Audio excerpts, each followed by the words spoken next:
Hello, everybody. Hey, Hi. Welcome to our Black Sabbath Back to the Beginning concert recap.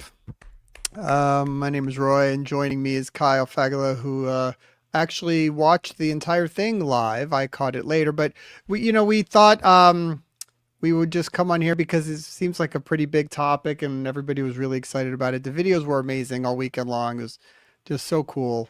So we thought that we would come on and chat a little bit, and and the funny thing is, if anybody watched, we while this was going on Saturday, the big event was Saturday, July 5th.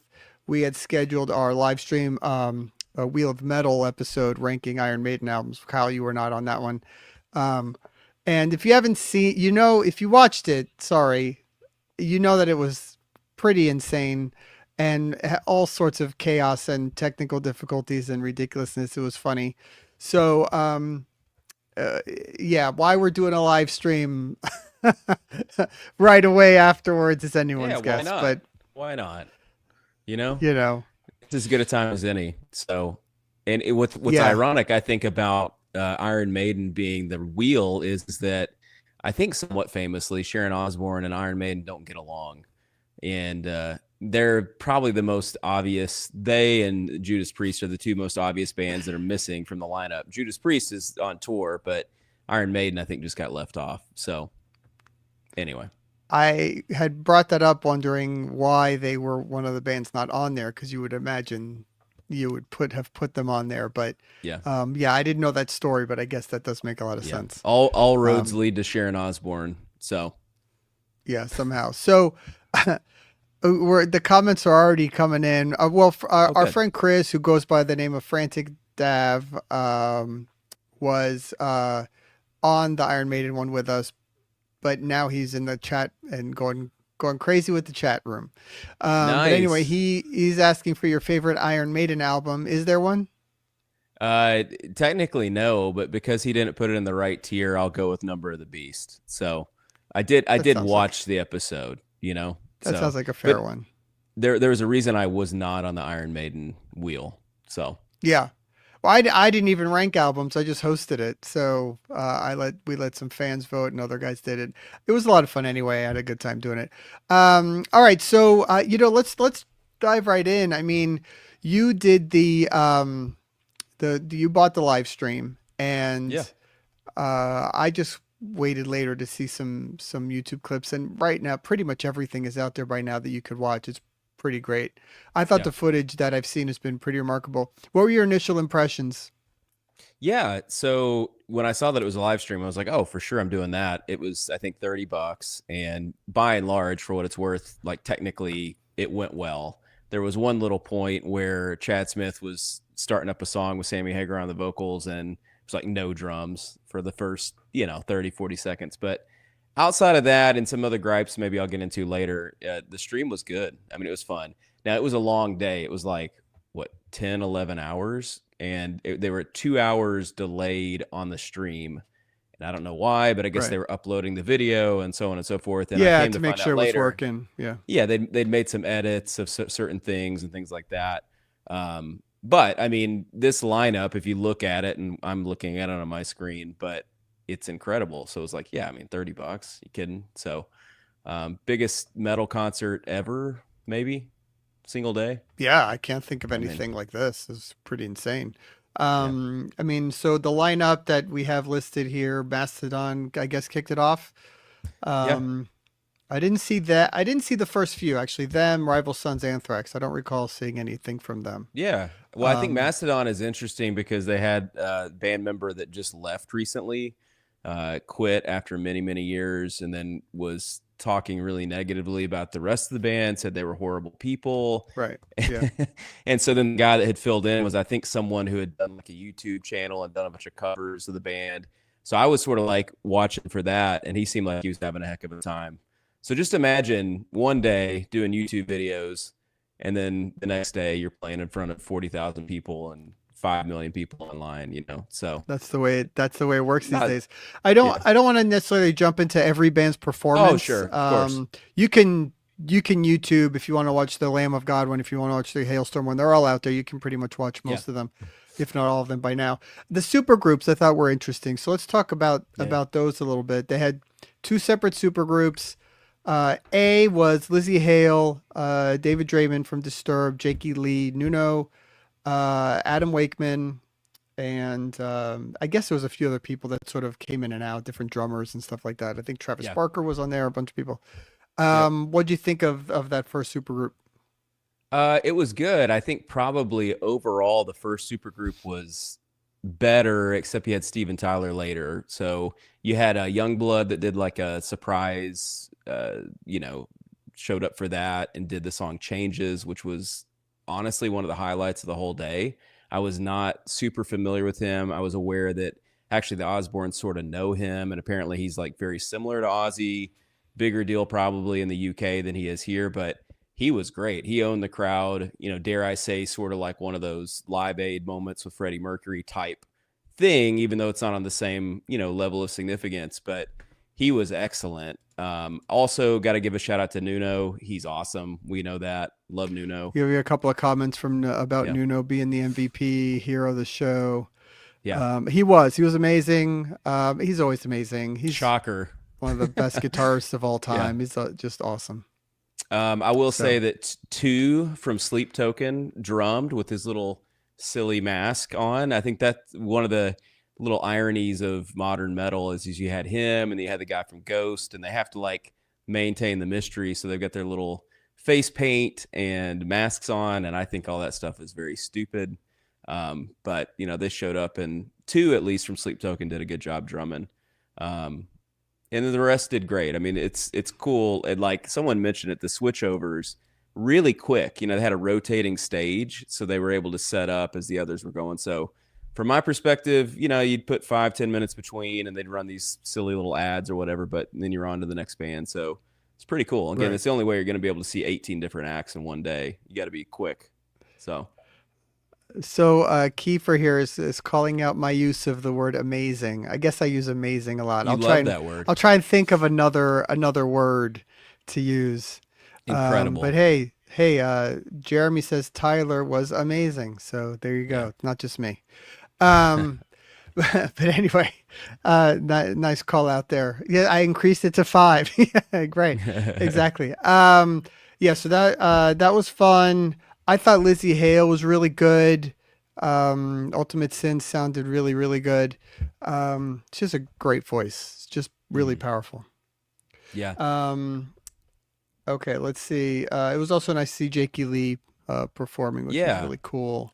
Yeah, and he he was like shot in Las Vegas or something, right? Like in the midst That was of a few months ago. Yeah. Yeah, it's crazy. And of course, speaking of Sharon Osbourne, there's the whole royalties issue between Jakey Lee and her and blah blah blah blah blah. I don't know how interesting that stuff is, but for me, that's like, oh, this guy's actually out there and playing, and it sounded great, looked good, all that kind of stuff. So I'm glad he was there. I mean, there's the Bill Ward issue. There's like all these different issues that kind of surround Ozzy, and I think again more realistically Sharon. So like for those people to kind of cut through and be there is cool. Now I would have loved to seen like a Dio Sabbath song performed and some other things, but I'll take what I can get. Yeah, right. Okay, so then you had Alice in Chains, Gojira, I guess, came on. There was a drum off. Drum extended drum solos and things like that don't do anything for me. It just For me, no. I thought it was also kind of like a little lame. I saw it listed as like one of the best parts of the whole thing, and I was like, really, like that? Alice in Chains, Jerry Cantrell's background vocals were not on during Band in the Box, so it was like a very like essential part of that song. So that was disappointing. Gojira, this huge French band that I always hear people talk about, I was bored by them. I didn't really get it, and sorry to be that guy, but I just wasn't that impressed. They got up and like complained about the cover song they were doing, which I thought was lame. They're like, yeah, we're backstage having to practice this stuff. It's like, oh, I'm so sorry, And then the drum off, it was not a real drum off. I agree with Jay Drums, who also has to be a drummer. It was just sort of, that's Jeremy. That's our friend Jeremy. Jeremy, who made the appearance, 3 or 4 appearances on Iron Maiden. Nice. Yeah. Right. All right. So yeah, the drum off, or whatever you want to call it. And then you had the next supergroup with Billy Corgan, Tom Morello, Sammy Hagar, and then Steven Tyler with Ronnie Wood joined. To me, that was one of the highlights. I thought Steven Tyler, even though he did like Whole Lot of Love and Aerosmith stuff and whatever, was amazing. Another Yeah. amazing. But that's the Yeah. word for it. He was the best singer out there. I mean, honestly, at his age, Yep. what can you say? Yep. 77 years old. And, he canceled their tour. And my understanding was it was because of his voice or health or whatever. And then he got up there and, throughout the first line of the song, spit out his gum, was, hovering the mic over the crowd. Like he was in old school form. I thought he was great. And it's Those immediately guys apparent like how him talented he is. and Jagger, sorry, and some of those Jagar. old school, right, some of those old school singers, they still are better than It's a lot of crazy. I guys. mean, They just know what they're doing. they look like frail elderly women, but they can still move and sing. And it's crazy. I mean, you see Jagger in his 80s and he's like, I mean, I worry as a 41-year-old, Phenomenal. like, could I do that? Could I get up there for two and a Yeah, half, 3 hours? So, yeah, I yeah, think everyone phenomenal. kind of walked away. Now, I will say this about the sound, just by and large. And if you've watched a lot of live streams, you kind of know this. Some groups that do them get it right, but this one was like, you're in a stadium, and so there's going to be a ton of just natural reverb, and that's sucked out completely on a live stream. So I wish they had kind of mixed it for that.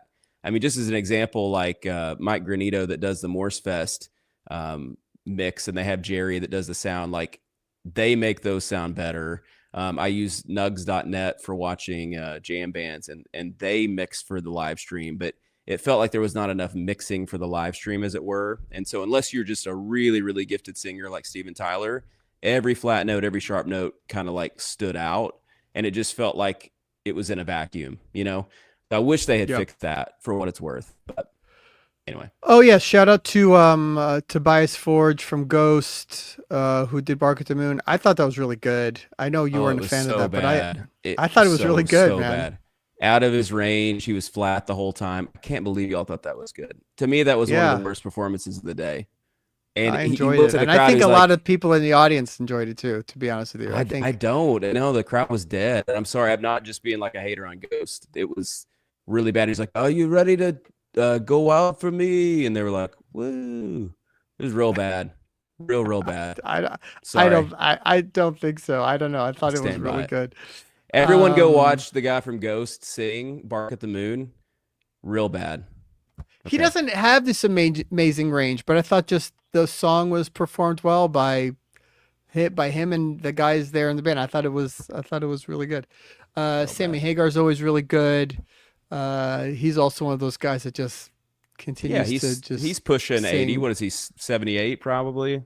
upper Let's see. 70s for sure. Yeah. Right. Yeah. I think Frantic says 77. about Tobias. He's kind of like a showman. I don't know. I dug it.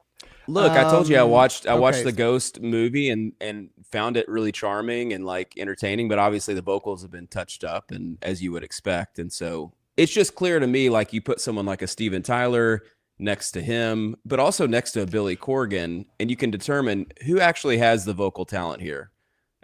Yeah, Billy Corgan could never sing to me. I never liked No. his voice. I thought Breaking the Law was fine, but he doesn't have close to the ability to sing like Rob Halford. So I was surprised he uh, got that gig, to be honest. And I'm not just trying to be a negative, cynical guy. And actually, we should give a shout out, I guess, to Tom Morello, who is the one that was the musical director. So he pieced all this together, which is, I'm sure, no small so task. so this guy's saying he heard someone in the YouTube community who shall remain nameless called Ghost Prog Metal. It wasn't anyone on our channels. No. I defy that to be true, but yeah, I don't know who it was. Just certainly not prog metal. I like them, but yeah, not no. I don't think anybody would really call them Yeah. prog metal. But anyway, all right. So Pantera was, you know, they did their thing. I Pantera. mean, Yeah. They did they sound Planet great. Caravan, which is on Far Beyond Driven. So they already had that kind of in their toolbox. Charlie Benante was on Bongos, which was the least metal thing maybe of all time. um, But it was cool. It was knowing that song and kind of maybe expecting they would do it. I thought that was cool, and they Yeah. sounded to me they sound great. I think this iteration of Pantera never going to be real Pantera or the Pantera we wish we could have, but it is Pantera nonetheless. So I was glad they were there. They sound always like the record, that guitar sound, the Hmm. drum sound. They still were able to recreate it live. I saw the concert maybe a year and a half ago or something. Yeah, And yes, it's not Dimebag and Vinny, and that stinks. There's nothing you can do about it. But it was still a very entertaining show, and I'm glad I went. So I thought yeah. they were really good. Well, Um, in their defense, we judge that version of Pantera by what they were like in the late '90s or the early 2000s, and that's unfair because Vinny and Dime wouldn't be Vinny and Dime now either. But somebody said something funny. It was cool that Aquaman jumped into the pit for Pantera. That's funny. Yeah, Jason Momoa was having the time of his life. He kept taking photos with his cell phone and got out in the pit. I yeah. thought that was kind of cool. So Tool. I think Tool for me. I know a lot of people love Tool. We're not the channel that props up Tool as our favorite band. But for me to see them live, I think you need the visuals. You need to be in an arena and get the whole spectacle of what they do, which is impressive. And I have seen a show, and it's cool like that. Just listening to them, uh, maybe isn't the funnest thing. I mean, I'm no Tool apologist. I thought they came across pretty well. I thought their cover was good. I thought the song they did was good. Um, I thought their bass player was like really into it. He was so into it, in fact, that his glasses like he threw them off his face at one point, which I thought was kind of interesting. But when I saw Tool on the docket for what was it, 15 minutes, I think it's just It's like sort of half. It's laughable. like half a song. Yeah. It's So like, yeah. So they did like a no, four or they were five minute fine. cover, and yeah, yeah. Listen, they're a good band. There's no, they're just not, there's always been this debate of whether or not they're really prog or not, and it depends on what your I view think is. they are. And in Um, fairness, since you brought it up, like that's our prog, uh, contingent. That was it. Tool. So we got Tool on the correct. line. Yeah. Man, it's a shame Dream Theater wasn't on this, and obviously they're not at the level of notoriety of most Hmm. of these bands, but I don't know. You got Lamb of God and Mastodon and Mastodon. Gojira. Yeah. They're right there with some Yeah. with those kind of bands, and everybody at this point knows John Petrucci at least, and Mike Portnoy really. Yeah. So I don't know. I I felt lo- like they could have been one of the earlier bands. Obviously they couldn't in any way because they were on tour. That wouldn't happen. But sure. feel like they belonged. Yeah. You know, Definitely they're inspired by Sabbath. I mean, I guess everyone is. I love this question in if you want to put it up, you can, but if Dream Theater played, what would they yeah. That's funny. What would they have played? I mean, I think we know. They're playing Pull Me Under. I know that. no. I think he means that what Sabbath cover. That was what I assumed he was Oh, saying. I well, don't know. It could have been anything. I mean, it would need to. I think something with a bit more dynamics in it. Maybe something like a Sabbath, Bloody Sabbath would have been cool. hmm. But I guess we'll get to the band that played that. Slayer, I missed. I'm not a huge Slayer fan, so I wasn't You really know, seeking that one out. I'm not either, and I'm not trying to talk about every single thing on this list, but we're getting towards the end. I can't wait to talk about Guns N' Roses. I'm dying to talk about that. Um, but Slayer was good. Slayer was like entertaining, and I Yeah. don't know. Lead singer was like clearly like really into it. He has such a like laid back presence, which is always interesting to me when it's Slayer. Um, you know, I saw someone say it's sad that Jeff Hanneman, who wrote basically all the songs they played, he passed away. Wasn't able to be there for this, but um, I'm not a big Slayer guy. But man, I thought they actually were like pretty entertaining for me. So it looks like Dream Theater have covered Heaven and Hell, so I guess maybe Oh, there you go. that fits. Just looking that up. All right, Guns N' Roses. I mean, you were claiming that it wasn't sounding good because you were watching straight from the live stream, and then I went and watched a YouTube video of it, and I thought it was fine. Hey, look, Axel's voice these days is not amazing. Sorry, I keep using that word again. Now I'm self conscious about it. Um, He can't. I don't know. Sometimes he sounds like an old woman. It's weird to me, but I thought he was okay. I thought he was all right on these songs. I mean, I Mm. really like "Never Say Die." That's always been sort of a favorite of mine.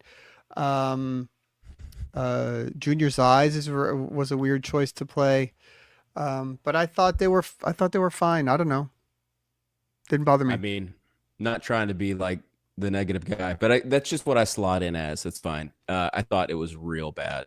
Like his vocals are of the day, and there were some bad vocals during the day. And again, on a stream, like I play church every Sunday, just about, and you watch back the stream, and you're like, ugh, it felt so good in the room, But you lose all that ambiance, you lose all that natural reverb, and so it's just in a vacuum. But man, he sounded real bad. Now, when you shared that video of like what it sounded like from the audience perspective, oh yeah, it sounded much better. And this is not unlike, on some level, the James Labrie thing, like where we went to London and we were like, again, you're caught up in the moment and all that, but even objectively in the audience sounded good. Not everything sounded perfect, but it sounded good.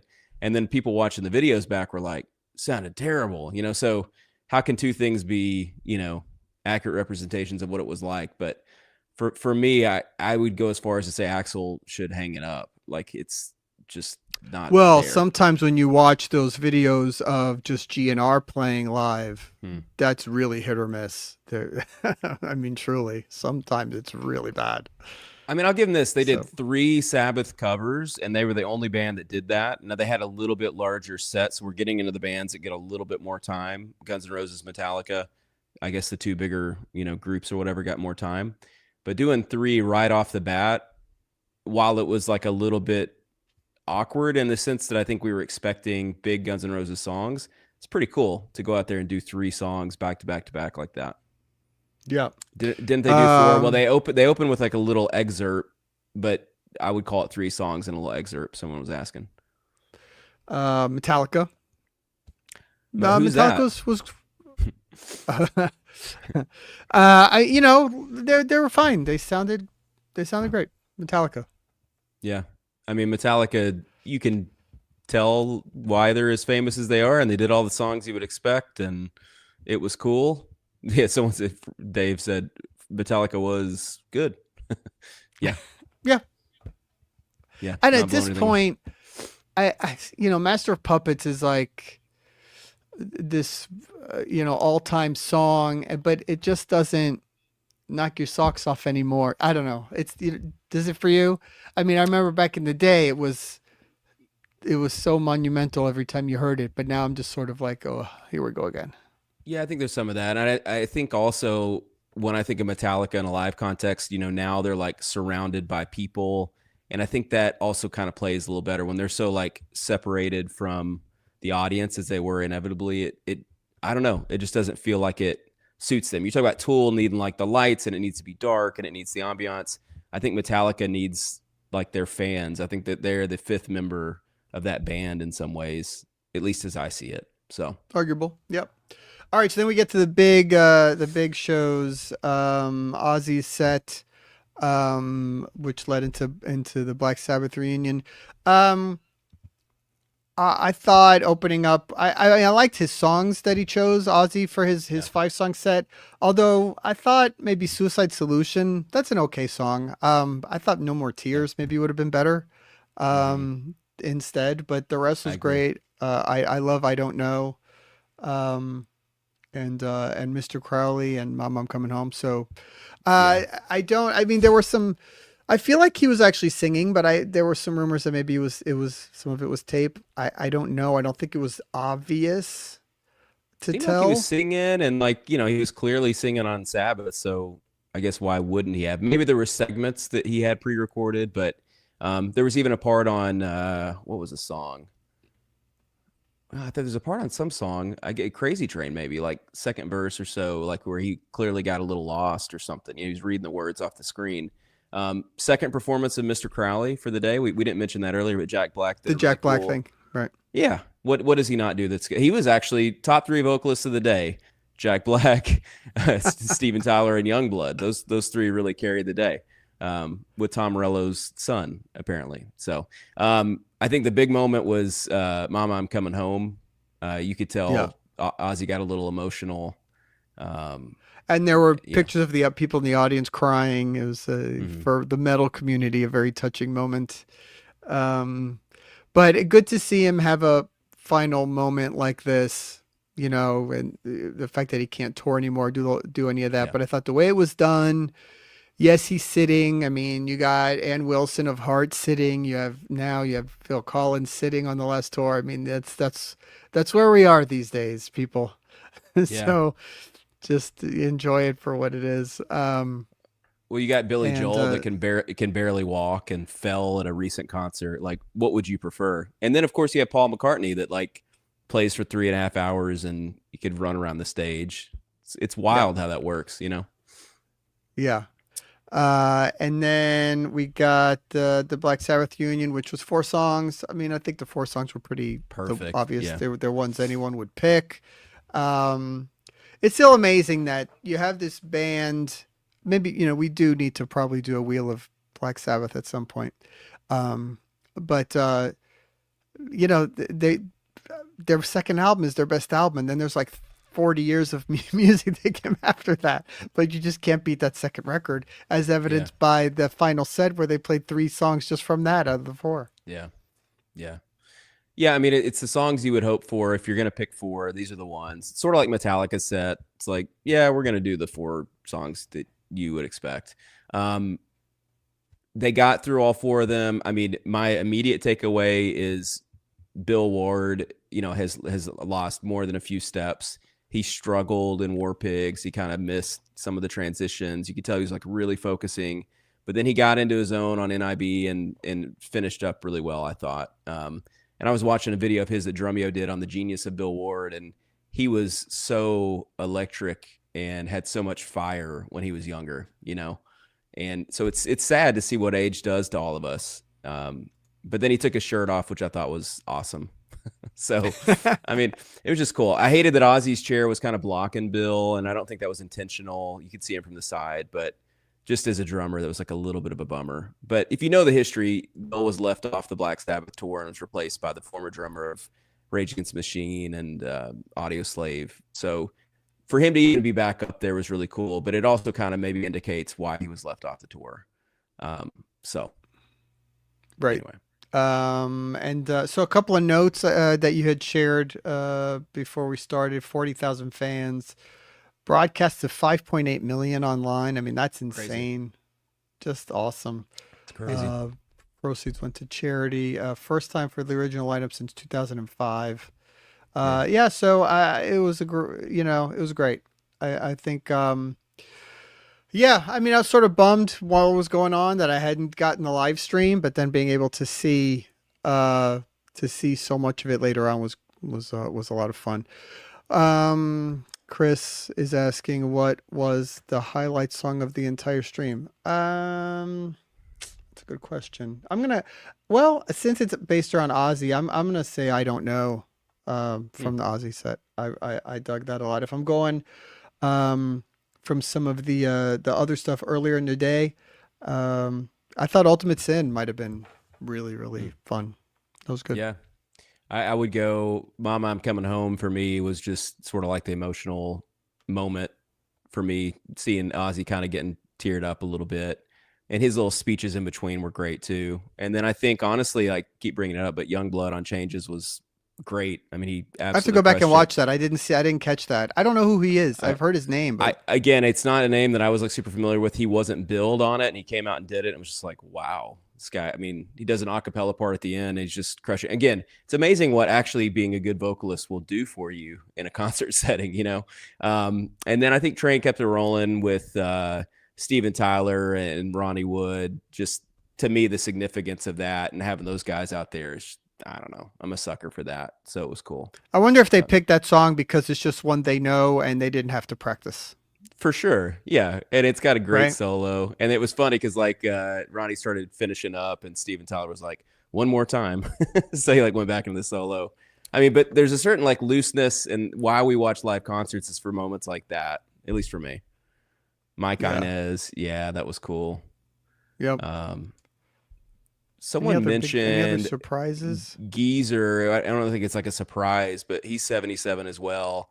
And this, it's Chris is saying he was the MVP of the Black Did you know Sabbath about this? set. That It's so incredible. so the same weekend, over the same Yeah. weekend ELO had their final shows, and Jeff Lynne had a broken hand, so he had to play the gig without a guitar Oh, for the first time ever, which had wow. to have been the weirdest thing because he just stands there. Yeah, I So was gonna now he say was he's not Mr. Stage Presence for sure. no, it had Wow. to even looked really weird too. What a way to go out. I wonder if they don't add another show just to fix Yeah. that. But It's we it did do a ELO wheel with Jem from Frost was our guest on that. That was a good one.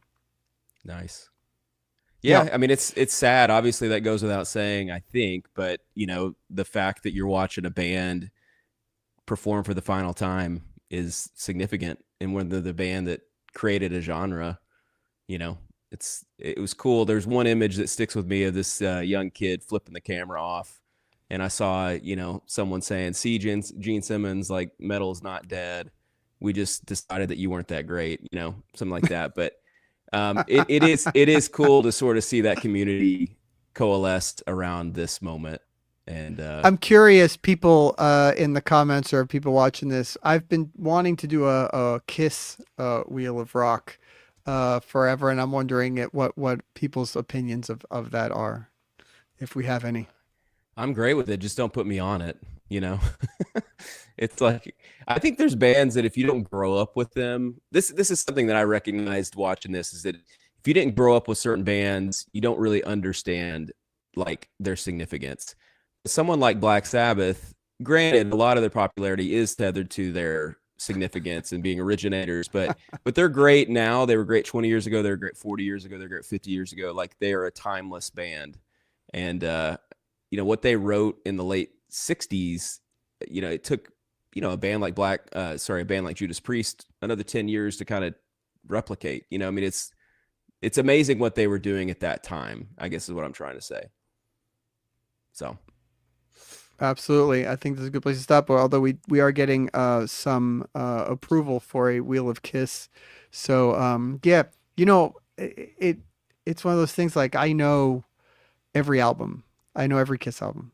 That's something that I can say, which is there you go. maybe not that a good thing to say, but Oh no, I think um, people love Kiss. I just think Kiss is a band that doesn't pick up a lot of new fans.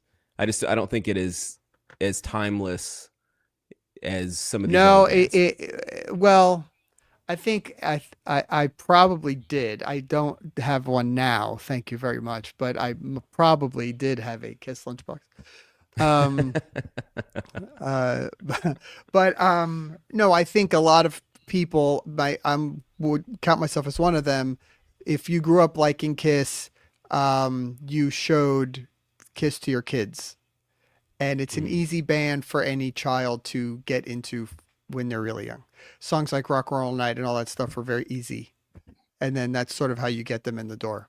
And that doesn't Sure. maybe last into discovering things like The Elder and Creatures from the Night, but Creatures of the Night, whatever. But I know all the Kiss albums, but not all the other. Yeah, sad to say that's absolutely true. I know Uh, neither. So oh, and this is shocking uh, that Chris likes music of the Elder. Just shocking. yes, it's one of my favorite Kiss albums. Right on. S tier. That's why we have to do it to see where that would rank. All right, everybody, thanks for watching our little chat here. We were able to get through without any technical difficulties. So, again, if you missed the Iron Maiden Wheel of Metal that we did, please go back and watch it. And apologies because it does go off the rails, but it is funny. We think It's we had funny. fun doing it. Yeah, it's So, very funny. Watching and you laugh harder than I've ever seen you laugh I was the laughed highlight. harder than ever on any wheel. I just couldn't contain it. It's great. Yeah, it was Also, I got crazy. stung by a wasp before this started, and it's been hurting the whole time. So if you ever saw me doing Impressive. this, Yeah. yeah, well, I don't know. It hurt real bad. That's a band that should have been on. Wasp. Where were they? Where was Wasp? All right. Where was Wasp? Very, All very right. underrepresented. That '80s sort of hair metal block. Motley Yeah. Crue. Where were these guys? You know. A lot of bands were missing. Where was Bon Jovi? No, I'm kidding. All right. Have a great rest of your day, everybody. Thank you. We'll see you soon. It was amazing. Amazing.